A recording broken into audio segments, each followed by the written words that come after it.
Hello dear students, welcome to Kataria pharmacy. So students, कैसे हैं आप सब? आई होप सभी ठीक होंगे। तो आज का हमारा सेकंड लेक्चर होने वाला है डी फार्म से फर्स्ट ईयर के फार्मास्यूटिक्स सब्जेक्ट का।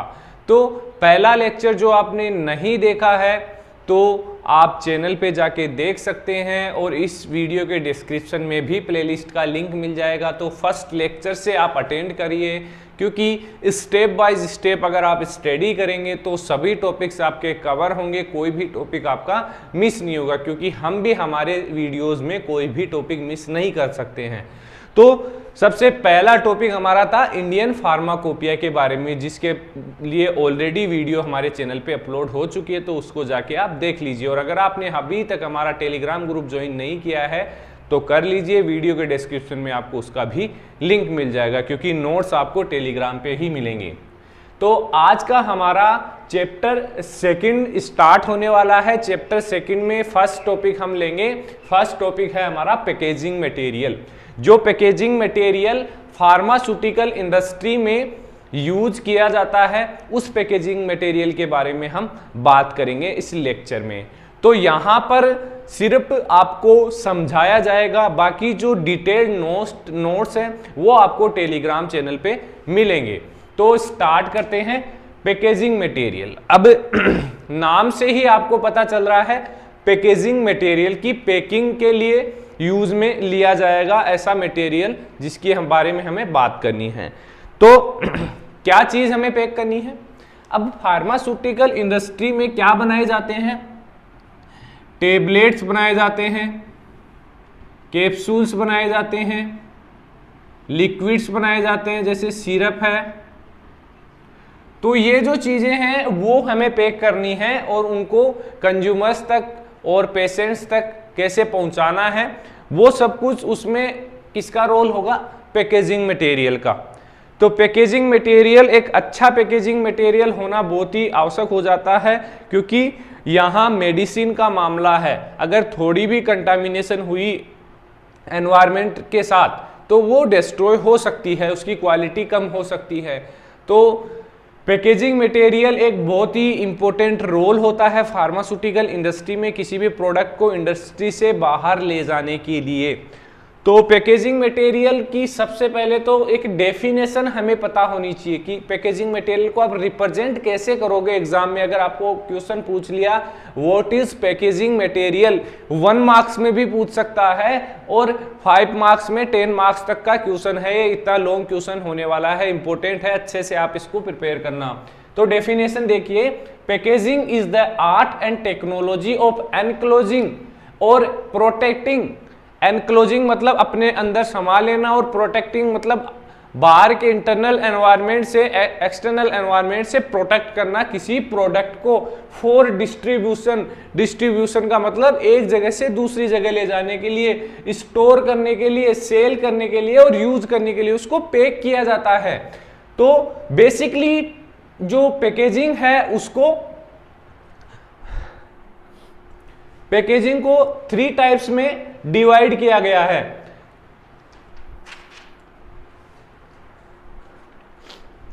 तो फर्स्ट है प्राइमरी पैकेजिंग। प्राइमरी पैकेजिंग में क्या होता है कि एक हमारा मेडिसिन तैयार हो गया, यह हमारा एक टेबलेट तैयार हो गया है।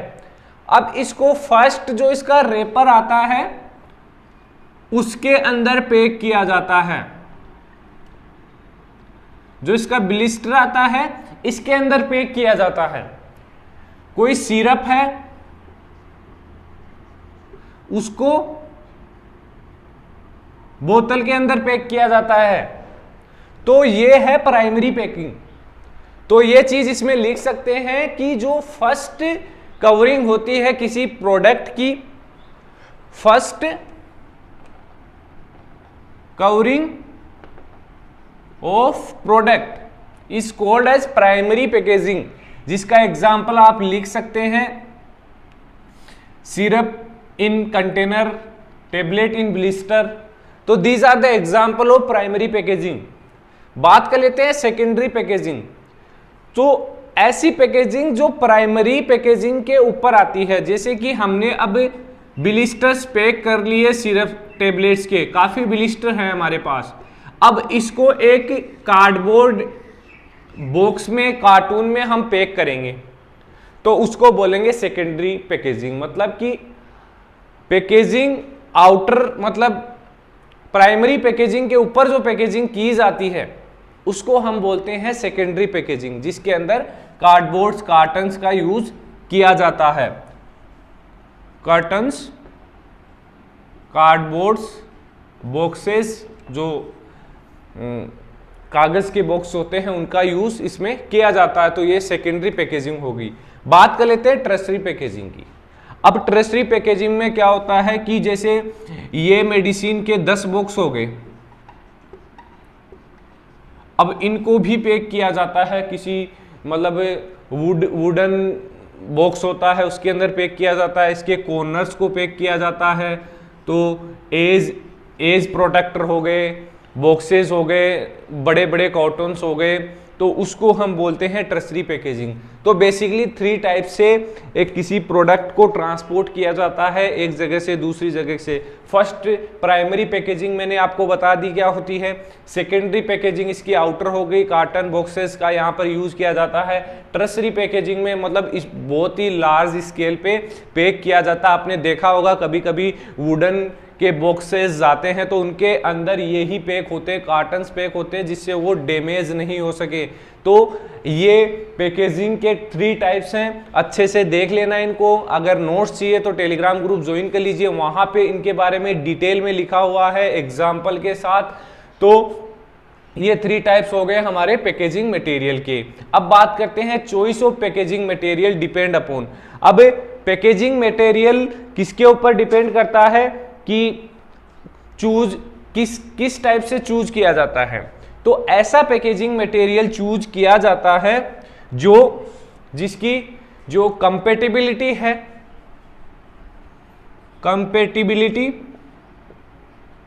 विथ प्रोडक्ट, कि ऐसा मटेरियल होना चाहिए जो प्रोडक्ट के साथ रिएक्ट ना करे, कंपेटिबल हो और वो उसको डिस्ट्रॉय ना करे। तो ऐसा मटेरियल हमें चूज करना होता है। और इजी कन्वीनियंस, इजीली कन्वीनियंस मतलब कि जो कस्टमर है उसको उसमें प्रॉब्लम नहीं आनी चाहिए किसी प्रोडक्ट को पैक करने में, इजी कन्वीनियंस होना चाहिए। उसका वेट उसके ऊपर डिपेंड करता है कि उसका वेट कितना है। तो ये सब कुछ चीजें मैटर करती हैं। डिग्री ऑफ प्रोटेक्शन, कि कितने लेवल की प्रोटेक्शन उसके अंदर हो सकती है प्रोडक्ट की, ये भी डिपेंड करता है।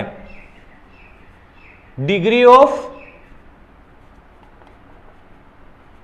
प्रोटेक्शन, कि वो अपने प्रोडक्ट को कितना प्रोटेक्ट करेगा वो भी डिपेंड करेगा। इसके अलावा उसका वेट मैटर करता है, कि वेट हो गया उसका बहुत ज़्यादा वेट हो गया, जितना वेट तो हमारे प्रोडक्ट का ही नहीं है, तो वो ऐसा पैकेजिंग मटेरियल भी चूज नहीं किया जाता है, चॉइस नहीं किया जाता है। तो बेसिकली इसके ऊपर डिपेंड करता है कि हमें कैसा पैकेजिंग मटेरियल चूज करना है, कि उसकी प्रोडक्शन क्वालिटी कितनी है, कंपेटेबल है या नहीं प्रोडक्ट के साथ, इजी कन्वीनियंस है या नहीं उसका, तो ये डिपेंड करता है। अब बात करते हैं types of packaging material use in pharmaceutical industries. तो बेसिकली 4 टाइप के पैकेजिंग मटेरियल यूज किए जाते हैं, जैसे ग्लास है, प्लास्टिक है, रबर है और मेटल है। तो इनके बारे में हम देख लेते हैं। तो ग्लास पैकेजिंग मटेरियल के रूप में जो ये 4 मटेरियल्स हैं, सबसे ज़्यादा इनका यूज किया जाता है, क्योंकि ये कहीं ना कहीं सूटेबल होते हैं उस टाइप की पैकेजिंग के लिए जहां इनका यूज किया जाता है। सबसे पहले देख लेते हैं हम ग्लास के बारे में। तो ग्लास का सबसे ज़्यादा यूज किया जाता है क्योंकि बेसिकली ये ट्रांसपेरेंट होता है। ग्लास क्या होते हैं? ट्रांसपेरेंट होते हैं।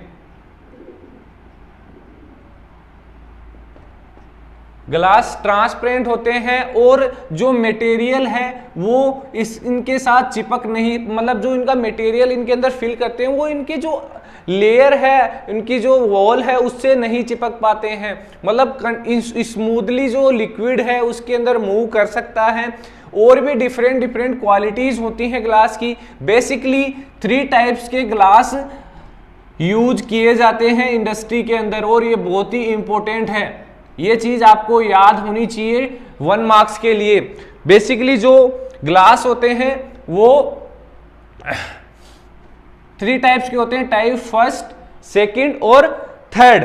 तो फर्स्ट है हाईली रेसिस्टेंस,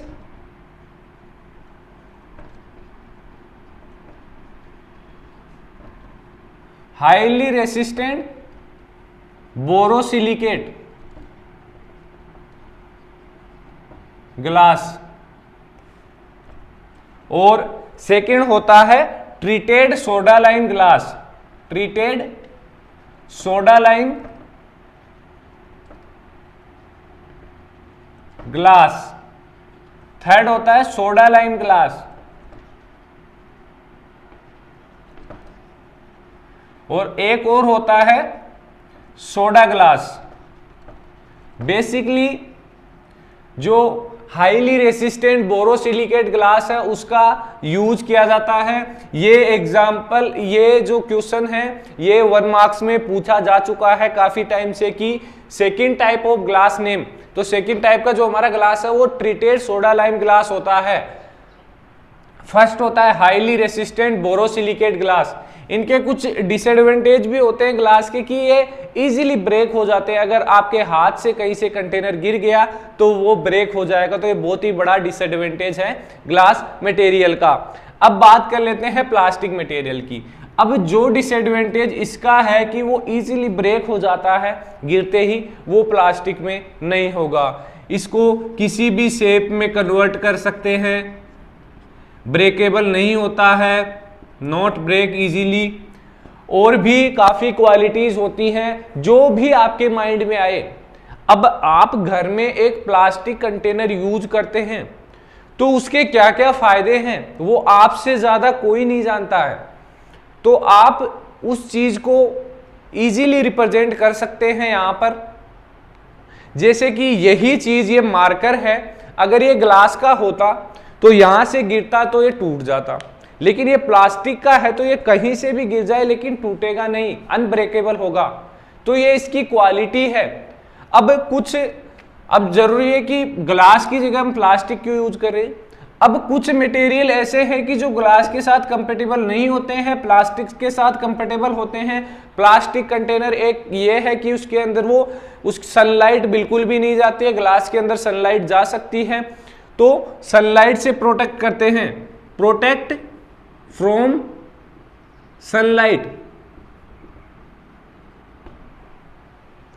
सनलाइट से ये प्रोटेक्ट करते हैं। बेसिकली डिफरेंट डिफरेंट वेराइटीज इसकी साइज और शेप मार्केट्स में इजीली मिल जाती है, क्योंकि प्लास्टिक की शेप में कन्वर्ट करना प्लास्टिक को इजी होता है बहुत ही।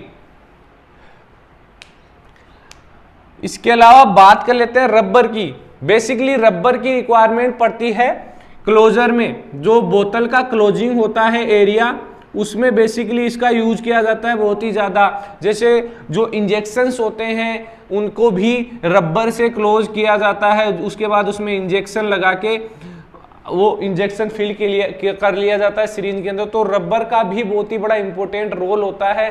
काफ़ी ऐसी जगह होती हैं जहां पर रबर का ही यूज किया जाता है, उसके अलावा कुछ यूज नहीं कर सकते हैं। तो रबर मटेरियल भी बहुत ही बड़ा इंपॉर्टेंट रोल होता है। इसके अलावा उसमें ब्यूटाइल रबर यूज किए जाते हैं, ब्यूटाइल रबर, नाइट्राइल, बेसिकली इन रबर्स का यूज किया जाता है फार्मा इंडस्ट्री में। अब बात कर लेते हैं मेटल की। तो मेटल एक हाईली रेसिस्टेंट और मतलब ये अनब्रेकेबल होती है। मेटल, कुछ कंटेनर्स हमारे मेटल्स के बनाए जाते हैं कि जैसे कि एरोसोल है, एरोसोल जो स्प्रेज होते हैं उसका जो कवर होता है बेसिकली मेटल्स का बनाया जाता है। आपने देखा होगा कोल्ड ड्रिंक्स आपने पी होगी केन के अंदर, जो केन्स बनाए जाते हैं वो बेसिकली मेटल्स के ही बनाए जाते हैं। इसके अलावा भी काफ़ी प्रोडक्ट्स हैं जो मेटल्स के बनाए जाते हैं। तो ये इनके एग्जाम्पल भी आप इजीली रख सकते हैं। ग्लास का एग्जाम्पल आप लेंगे तो सिरप, बेसिकली काफ़ी सिरप पहले के टाइम में ग्लास में आती है और आज लगभग प्लास्टिक कंटेनर में आने लग गई। इसके अलावा रबर, आप उसके जो केप है वो रबर के रूप में यूज करते हैं। मेटल का एग्जाम्पल एरोसोल मैंने आपको बता दिया है। तो these are all material, packaging material use होते हैं फार्मा इंडस्ट्री में। अब इन सभी के बारे में डिटेल में हमारे नोट्स में लिखा हुआ है, डिटेल में, कि ग्लास का जनरल इंट्रोडक्शन क्या है, कितने टाइप्स के ग्लास यूज होते हैं, इसका एडवांटेज क्या है, डिसएडवांटेज क्या है। सेम ही प्लास्टिक, रबर और मेटल के बारे में हमारे नोट्स में लिखा हुआ है। हम व्हाइट बोर्ड पे इतना रिप्रेजेंट नहीं कर पाते हैं क्योंकि यहाँ पे लिखना, 3-4 पेज को लिखना बहुत ही मुश्किल हो जाता है हमारे लिए। तो आप सभी से रिक्वेस्ट है कि आप टेलीग्राम ग्रुप ज्वाइन कर लीजिए, वहां जाके आप नोट्स ले सकते हैं। तो बने रहिए हमारे साथ। और हमारे चैनल पे आने वाले आगे आफ्टर 6 मंथ, जब आपका फर्स्ट ईयर कंप्लीट हो जाएगा, तब तक एग्जिट एग्जाम रिलेटेड कोर्स भी अपलोड होने वाला है जो आपको आगे बहुत ही हेल्प करने वाला है। क्योंकि जब आप स्टार्टिंग से हमारे पास स्टडी करेंगे तो लास्ट में आपको जब एग्जिट एग्जाम होगा तो उसके लिए भी कोर्स मिलेगा, वो भी सेम लैंग्वेज में मिलेगा। तो आपको काफ़ी हेल्प मिलने वाली है एग्जाम में। तो बने रहिए हमारे साथ, मिलते हैं नेक्स्ट वीडियो में।